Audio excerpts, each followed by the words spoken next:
तो यूएस के अंदर क्या है, पानी के अंदर कैल्शियम नहीं होता और हर 4 में से एक को वहाँ पे कैंसर है। तो 4 में से एक को कैंसर के जो रीजन है कि वहाँ पे जो पानी है, पानी के अंदर कैल्शियम नहीं होना। जब हमारे इंडिया की ज्योग्राफिकल कंडीशन के हिसाब से जब उस मशीन को हम यूज़ करते हैं तो इंडिया में ऑलरेडी एक्सेस कैल्शियम है, तो ये क्या है कि कहीं ना कहीं आपकी किडनी के अंदर क्या है कि प्रॉब्लम लेके आता है। और जिसके टॉयलेट से पोटेशियम जाता है तो ये पानी उसके लिए बिल्कुल ही मना किया जाता है, क्योंकि ये पानी उसके शरीर के अंदर किडनी फेलियर तक कर सकता है। आज कई सारे लोगों के शरीर के अंदर माइक्रोप्लास्टिक्स मिली हैं। इवन क्या है कि नॉट ओनली शरीर के अंदर बट क्या है कि एक प्रेग्नेंट वुमेन के अंदर, एम्ब्रॉय के अंदर ये जो प्लास्टिक जो मिला है माइक्रोप्लास्टिक, उसका रीजन है लीचिंग। जब भी बात हेल्थ की आती है तो वाटर आयनाइजर्स एक बहुत ही ट्रेंडिंग इशू बन जाता है और कहीं ना कहीं बहुत सारी ऐसी बातें हैं वाटर आयनाइजर्स के मसले पर जिसे एक्सपोज होना जरूरी है, क्योंकि बहुत सारी ऐसी चीजें हैं जो आपको कोई भी और वाटर आयनाइजर कंपनीज नहीं बताएंगी, जो आपको इस वीडियो में मिलने वाली है। इसलिए इस वीडियो को आखिर तक देखिएगा और ये सारी बातें बताने के लिए मेरे साथ है इंडियन वाटर आयनाइजर्स लिमिटेड के फाउंडर विनय खन्ना सर। इस कंपनी के फाउंडर होने के साथ साथ बहुत ही गहन रिसर्च भी इन्होंने की है, पीएचडी तक की है पानी पर और पानी से होने वाली बीमारियों से लेकर पानी से होने वाले सॉल्यूशंस तक, और उस सब के बाद ये प्रोडक्ट हम लोगों के लिए सर लेकर आए हैं। सर, वाटर आयनाइजर को लेकर बहुत सारी भ्रांतियां चलती है। एक तो प्राइसेस में बहुत ज़्यादा डिफरेंसेस हैं और उसके अलावा भी बहुत सारी ऐसी बातें हैं जो दूसरी कंपनीज नहीं बताना चाहती। इसमें सबसे पहले वो बात आती है कि इसके अंदर जो प्लेट लगती है, क्या वो सच में इतनी ज़बरदस्त महंगी होती है? क्योंकि जब लोग मार्केटिंग कर रहे होते हैं अपने प्रोडक्ट की तो उस प्लेट का हवाला ज़रूर देते हैं कि प्लेट बहुत ज़्यादा महंगी है। क्या सच है इस प्लेट का? देखिए, ये जो मशीन होती है वाटर आयनाइजर, इस वाटर आयनाइजर के अंदर एक चीज़ होती है चैम्बर, जो इसका एक हार्ट कहते हैं हम लोग, जिसके थ्रू पानी पास होके आयनाइज्ड होता है। तो इसमें क्या है, जो प्लेट्स लगती हैं that is called titanium plate. तो सर देखिए, भ्रांति वाली बात तो ऐसी है कि आपके पास में स्मार्टफोन है तो आप खुद भी इसको चेक कर सकते हैं, क्योंकि कोई क्या कह रहा है क्या नहीं कह रहा, उसका सबसे बड़ा आज की डेट में हमारे पास में एक ऐसा गैजेट है कि बहुत इजीली हम गूगल के जरिए से क्या पता कर सकते हैं। तो ये क्या है, 1600 से 1800 रुपये केजी एक प्लेट्स होती हैं टाइटेनियम की, जो आती हैं, जो क्या है कि एकदम से नॉमिनल कॉस्ट होती है। बट एक्चुअली क्या होता है कि सर, प्रोडक्ट के अंदर जो कॉस्टिंग जो बहुत हाई जा रही है, तो जो जस्टिफाइड इस समय नहीं हो पाती कई कंपनियों की, तो उसके पीछे रीज़न है प्लेटिनाइजेशन। मतलब ये जो टाइटेनियम प्लेट है, इसके ऊपर एक कोटिंग की जाती है जिसको हम बोलते हैं प्लेटिनाइजेशन, मतलब प्लेटिनम सॉल्यूशन यूज करते हैं हम इसके अंदर, और वो जो प्लेट्स होती हैं इसमें 0.5 to 1 माइक्रोन तक इसमें कोटिंग हो जाती है, जिससे इसकी कंडक्टिविटी हाई हो जाती है। बट एक्चुअली इतना कॉस्टली नहीं होती जितना मतलब कि कोई एक प्रोडक्ट into 1000 टाइम ऊपर ले जाते हैं लोग। तो कहीं ना कहीं कॉस्टिंग के पीछे जो एक लॉजिक दिया जाता है प्लेट्स का, वो लॉजिक पूरी तरह से फेल्ड लॉजिक है, क्योंकि उतना कॉस्टली वो होता नहीं। इसके अलावा सर, केमिकल्स का यूज, इसको लेकर भी बहुत बात होती है। कहीं ना कहीं जो यूएस से मशीन बन के आ रही है, जापान से मशीन बन के आ रही है, उसमें जो केमिकल्स का यूज होता है वो यूज होकर जब वो मशीन इंडिया में आती है तो वो उल्टा पड़ जाता है। ऐसे में वो केमिकल्स कैसे हार्मफुल हो रहे हैं? देखिए, जो भी मशीन जब डेवलप होती है तो ये क्या है कि आपकी उस जगह पे चलाने के लिए तो उसकी ज्योग्राफिकल कंडीशन के हिसाब से पैरामीटर सेट किए जाते हैं। जनरली क्या है कि जापानीज़ जो मशीन आती हैं, जो उन्होंने अपना पहला बिजनेस क्या है कि यूएसए से जब चालू किया, तो यूएस के अंदर क्या, पानी के अंदर कैल्शियम नहीं होता और हर 4 में से एक को वहाँ पे कैंसर है। तो 4 में से एक को कैंसर के जो रीज़न है कि वहाँ पे जो पानी है, पानी के अंदर कैल्शियम नहीं होना। अब यहाँ पे जो मशीन डेवलप हुई तो उन्होंने क्या किया कि एक आयनाइजर के अंदर एक फिल्टर सेट किया जिसके अंदर क्या है कि एक्टिव कार्बन और कैल्शियम सल्फाइड डाल दिया। अब कैल्शियम सल्फाइड क्या होता है कि जब हमारे इंडिया की ज्योग्राफिकल कंडीशन के हिसाब से जब उस मशीन को हम यूज़ करते हैं तो इंडिया में ऑलरेडी एक्सेस कैल्शियम है, तो ये क्या है कि कहीं ना कहीं आपकी किडनी के अंदर क्या है कि प्रॉब्लम लेके आता है। और जिसके टॉयलेट से पोटेशियम जाता है तो ये पानी उसके लिए बिल्कुल ही मना किया जाता है, क्योंकि ये पानी उसके शरीर के अंदर किडनी फेलियर तक कर सकता है। तो इसीलिए क्या है कि जो आपने बोला कि जो विदेशी कंपनीज हैं ये क्या करती हैं कि केमिकल मतलब उसके अंदर एक फिल्ट्रेशन पार्ट डाल देती है ताकि पानी को और अच्छा एनहेंस किया जा सके, बट कहीं ना कहीं हमारे देश के हिसाब से वो हमारे शरीर के लिए नुकसान दे रही है। तो ये सारी बातें आपको समझना ज़रूरी है, क्योंकि जब आप अपना इन्वेस्टमेंट करते हैं एक वाटर आयनाइजर में तो ये सारी बातें आपसे छुपाई जाती है। आज वही छुपाने वाली बातें हम इस वीडियो में आपको बता रहे हैं। इसके अलावा सर, प्लास्टिक का जो इस्तेमाल है वो कहीं ना कहीं हो रहा है बहुत सारी कंपनीज के थ्रू, वो कैसे नुकसानदायक होता है? देखिए, WHO की बात करें या कई सारे, अभी आप अमेरिकन हार्ट एसोसिएशन ने भी कई सारी चिंताएं का विषय बताया कि आज कई सारे लोगों के शरीर के अंदर माइक्रो प्लास्टिक्स मिली हैं। इवन क्या है कि नॉट ओनली शरीर के अंदर बट क्या है कि एक प्रेग्नेंट वुमेन के अंदर, एम्ब्रॉय के अंदर ये जो प्लास्टिक जो मिला है माइक्रो प्लास्टिक, उसका रीज़न है लीचिंग।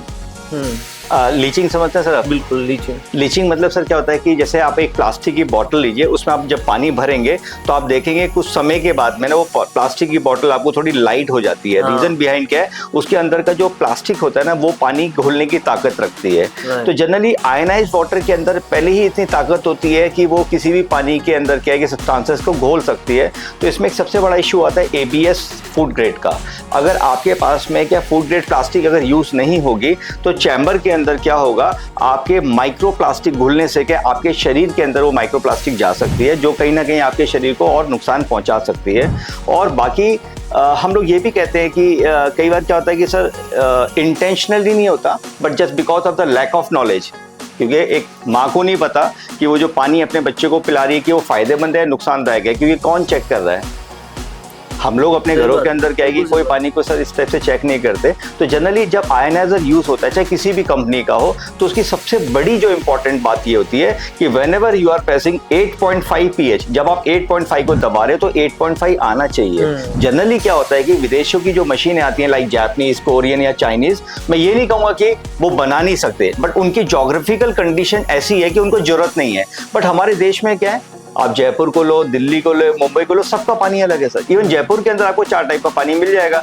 तो जब पानी इनपुट वाटर चेंज होता है तो आउटपुट चेंज हो जाते हैं। तो जनरली आप विदेशी मशीनों में देखोगे कि पानी के जो पैरामीटर्स हैं वो जब आप प्रेस करते हैं, फॉर एग्जांपल 8.5 दबाया, 9.5 दबाया, तो वो एक्यूरेसी पे नहीं होता, because input water her city का चेंज हो जाता है। तो ये बहुत इंपॉर्टेंट है कि जब आप 8.5 दबा रहे हो तो 8.5 आना चाहिए, क्योंकि 8.5 से ऊपर वैसे भी आपके शरीर को नुकसान देगा, आपको मेटाबॉलिक एल्कोलियोसिस पे ले जाएगा। आप किसी चीज को छुओगे तो आपको करंट लगेगा, आपके ट्रिमर्स आएंगे, आप कंफ्यूजिंग पर्सनैलिटी पे चले जाओगे, कभी चाबी रख के भूल जाओगे, कभी कुछ भूल जाओगे। तो ये इंडिकेशंस देगा शरीर आपका कि भाई ये पानी जिस तरीके से लोग फायदे के लिए मशीन ले रहे हैं, बट एक्चुअली ये मशीन इतनी हार्मफुल भी हो सकती है कि किसी भी पर्सन की जिंदगी को खराब कर सकती है, बिकॉज शरीर के अंदर किसी भी चीज़ की अति नुकसानदायक है। तो जब आप प्रेस कर रहे हो 8.5, तो वो 8.5 होना चाहिए। उसके हिसाब से क्या है कि इस मशीन को क्या है कि डेवलप हमारे देश के अंदर इंडियन कंपनी करती है, बिकॉज इंडिया के अंदर क्या है कि ये जरूरत है, विदेशों में इसकी जरूरत नहीं, बिकॉज वहाँ के सभी जगह का, जापान की बात करें या कोरिया की बात करें, तो पानी एक जैसा है। तो बेसिकली ये अंतर है, जब एक इंडियन कंपनी वाटर आयनाइजर को डेवलप करती है, कुरांट वाटर आयनाइजर या और जो इंडियन कंपनीज काम कर रही है उसमें, और जो दूसरी ज्योग्राफिकल कंडीशंस के हिसाब से प्रोडक्ट डेवलप हो रहा है उसमें। लेकिन सर सबसे बड़ा सवाल ये कि जब आदमी अपना पैसा खर्च करता है इस मशीन को खरीदने के लिए, तो 2 बड़े डिफरेंसेस देखता है। एक, वो मशीन्स जो आप दे रहे हैं तो लाख रुपए से भी कम में आ जाती है, और एक वो जो 2 लाख रुपए से भी ज्यादा, इनफैक्ट 2.5 लाख रुपए से भी ज्यादा में आ रही है। तो ये इतना बड़ा डिफरेंस कैसे होता है, और अगर ये डिफरेंस है तो क्या इस डिफरेंस को मतलब कोई जस्टिफिकेशन है इस डिफरेंस के लिए? नहीं सर, देखिए बिल्कुल जस्टिफिकेशन है, लेकिन मैं आपको ऐसे कहूँगा कि ऐसा नहीं है कि वो गलत हैं या हम ही सही हैं। मैं ये भी नहीं कहूँगा कि दुनिया की सबसे बेहतरीन मशीन हमारी है या उनकी है। एक्चुअली सर क्या होता है कि एक प्लेटफॉर्म होता है, एक आप मल्टी लेवल मार्केटिंग समझते हैं? बिल्कुल बिल्कुल। चेन मार्केटिंग, एक के नीचे दो, दो के नीचे चार। तो सर इसमें क्या होता है कि जो प्रोडक्ट होता है ना, उस प्रोडक्ट की कॉस्टिंग को बढ़ा के डिस्ट्रीब्यूशन दिया जाता है। मैं इसको गलत नहीं मानता। रीजन क्या है कि वो एक तरीके से क्या है कि डायरेक्ट सेलिंग कहलाता है। इसमें क्या होता है कि जापानीज एक मशीन आती है जिसके अंदर 42,500 के अप्रोक्सीमेटली तो जीएसटी जाता है, 42,500 तो सिर्फ जीएसटी चला जाता है, 16,000 इंपोर्ट ड्यूटी जाती है, 1,50,000 का डिस्ट्रीब्यूशन होता है, 1,50,000, तो टोटल मिला के लगभग 2,20,000 रुपए निकल जाते हैं। मशीन की कॉस्ट में से जो मशीन की जो अमाउंट बचती है, तो वो क्या है कि कंपनी की होती है या प्रोडक्ट कॉस्टिंग होती है। तो एक्चुअली प्रोडक्ट के अंदर क्या है कि ये जो चीजें की जाती हैं, इसके पीछे रीजन है बिकॉज वो क्या है कि डिस्ट्रीब्यूशन चैनल में जाता है।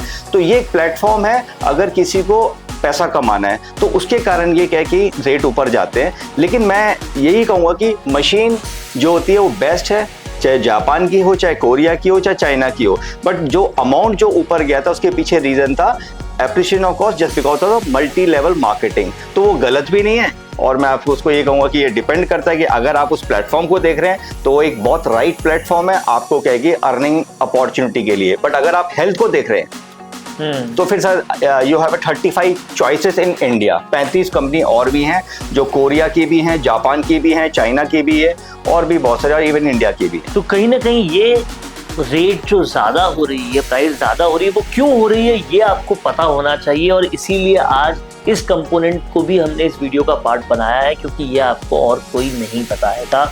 एक और आखिरी बात हम करेंगे, उसके बाद इस वीडियो को हम कंक्लूड करेंगे।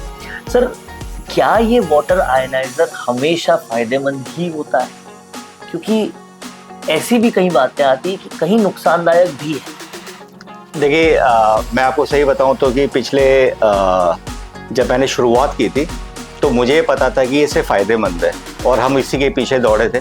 और धीरे धीरे धीरे धीरे धीरे धीरे क्या है कि जब चीज़ों का एग्जैक्टली पता चला इन अ मैन्युफैक्चरिंग कि ये प्रोडक्ट फ़ायदेमंद तो है, बट ये इतना डेंजरस भी है कि बहुत सारे नुकसान पहुंचा सकता है ह्यूमन बॉडी को।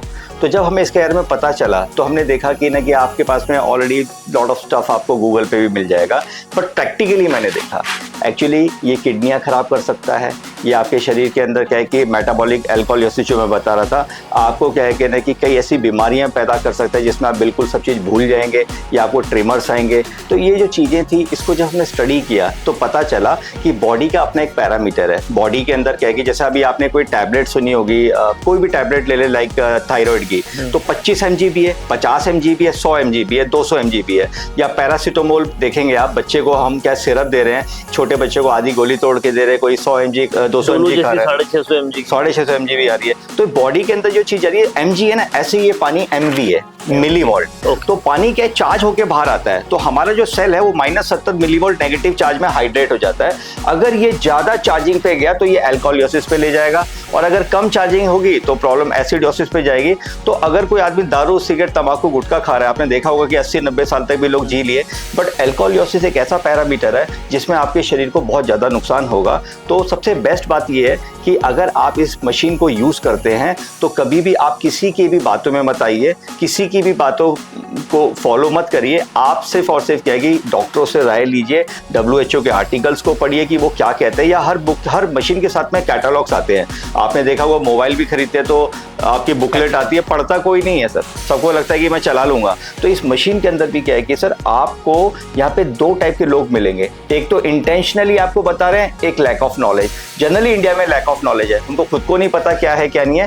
कार के अंदर भी 180 या 220 की स्पीडोमीटर पे मार्किंग होती है, तो इसका मतलब ये नहीं कि आप 220 पे चला देंगे। अगर आप चलाओगे तो डेफिनेटली एक्सीडेंट होगा। तो मेरा मानना यह है कि सर अगर आप कोई भी गैजेट अपने घर पे लगाते हैं तो वो सिर्फ आपके लिए नहीं, वो आपके परिवार के लिए भी, आपके क्या है लोगों के लिए, तो उनके सेहत के साथ में कुछ खिलवाड़ ना हो जाए। तो उसके लिए आपको पूरी नॉलेज एज पर द जो भी डॉक्टर्स हैं या WHO की रिपोर्ट है जो कहती है कि 8.2 से ऊपर नहीं जाना चाहिए। और क्या है कि ये जो पानी है, जो आपने सवाल किया कि सर ये नॉट ओनली फ़ायदेमंद बट ये बहुत ज़्यादा नुकसान भी कर सकता है, तो आपको पैरामीटर्स के हिसाब से ही रहना है। तो कहीं ना कहीं ये वीडियोस बनाने का मकसद भी यही है कि हम आप सबको अवेयर भी करें। मशीन लेना केवल एक सल्यूशन नहीं है, अवेयरनेस के साथ लेना और अवेयरनेस के साथ उसका पानी पीना बेहद ज़रूरी है। और यही एक मोटिव है इंडियन वाटर आयनाइजर, कुरांट वाटर आयनाइजर्स का कि कहीं ना कहीं आपको पूरी अवेयरनेस भी मिलती रहे ताकि आपकी सेहत सच में बेहतर हो। ये मकसद के साथ आज इस वीडियो को आपने देखा। कैसा लगा आपको वीडियो कमेंट बॉक्स में ज़रूर बताएं, और अगर कोई सवाल आपके रहते हैं तो वो भी कमेंट बॉक्स में ज़रूर डालिए, क्योंकि आपको अवेयर करना और फिर आपकी हेल्थ को ठीक करना ही हमारा मोटिव है। सर बहुत बहुत शुक्रिया।